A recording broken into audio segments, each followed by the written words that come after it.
സദസ്സിലുമായിരിക്കുന്ന lorry പ്രസ്ഥാനത്തിന്റെ അമരക്കാരും lorry പ്രസ്ഥാനത്തിനെ ഏറെ സ്നേഹത്തോടെ കാണുന്നവരും ആയിട്ടുള്ള എല്ലാവർക്കും നമസ്കാരം.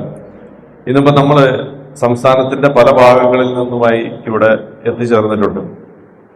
ഇവിടെ കുറെ അജണ്ട ഒക്കെ വായിച്ചു. പക്ഷെ ഇവിടുന്ന് അത് എത്രത്തോളം അതിന്റെ ഒരു ഫലപ്രാപ്തിയിലേക്ക് അത് എത്തിക്കാൻ പറ്റുമെന്നുള്ളതിനെ പറ്റി ഇതുവരെ കണ്ടതിൽ വെച്ചിട്ട് എനിക്ക് അതിയായ സംശയമുണ്ട്. എന്ന് വെച്ച് കഴിഞ്ഞാൽ ആ ഒരു അജണ്ട നടപ്പിലാക്കാൻ ഇങ്ങനെ നമ്മളെല്ലാവരും പല ജില്ലകളുടെ ഭാഗത്തു നിന്ന് ഇങ്ങനെ വന്ന് ഒരു ചെറിയൊരു മീറ്റിംഗ് നടത്തിയതുകൊണ്ടൊന്നും അത് ഫലത്തിലെത്തുമെന്ന് എനിക്ക് തോന്നുന്നില്ല.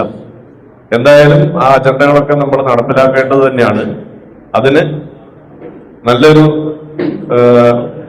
നേതൃത്വം അതിന് വേണം. അത് രൂപീകരിച്ച് അവരുടെ നേതൃത്വത്തിൽ ആ അജണ്ടകൾ ചർച്ച ചെയ്ത് അതിന് വേണ്ട പരിഹാരങ്ങൾ കാണണം എന്നാണ് എനിക്ക് എളിമയോടെ ഈ ഒരു യോഗത്തിൽ പറയാനുള്ളത്.